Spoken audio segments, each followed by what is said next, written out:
St. John Chrysostom interprets today's gospel passage as teaching us to share with one another humbly and lovingly.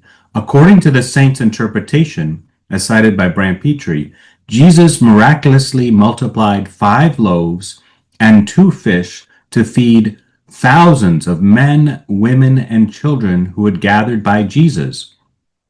In affirming the miraculous nature of this event, St. John writes, I quote, "The 5 loaves Jesus broke and gave, and the 5 multiplied themselves in the hands of the disciples."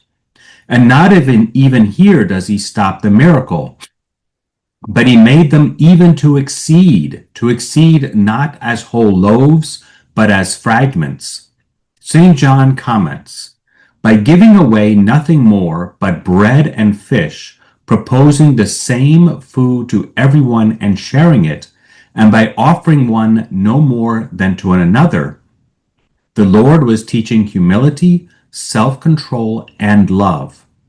As is evident from his commentary, St. John teaches both that a miracle occurred and that the crowd shared what they had with those they were with.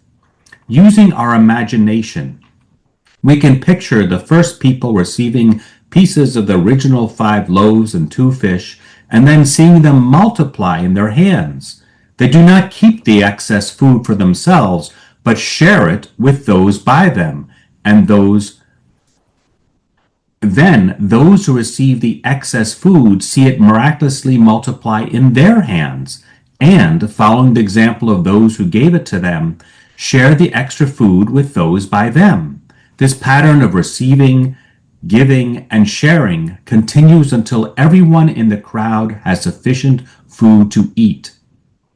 Bishop Barron distinguishes 2 cities, a city of evil, which we can name the city of self-love only, and a city of good, which we can name the city of love of God and neighbor.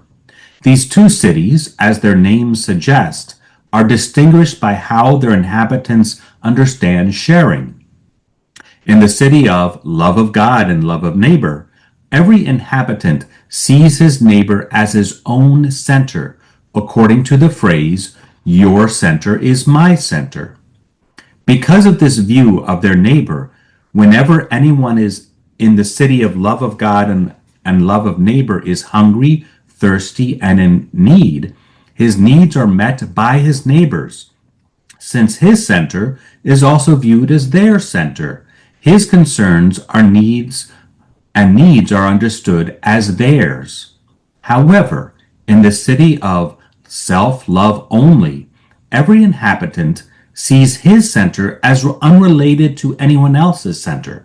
Everybody's trying to be at the center of the universe, and consequently, all the inhabitants try to center all of reality around themselves, even if this means that others starve and die.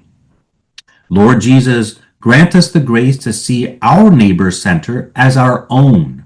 With this understanding, help us to share our excess with our brothers and sisters so that all have what we need in a city of love for God and love of neighbor. May God bless you all.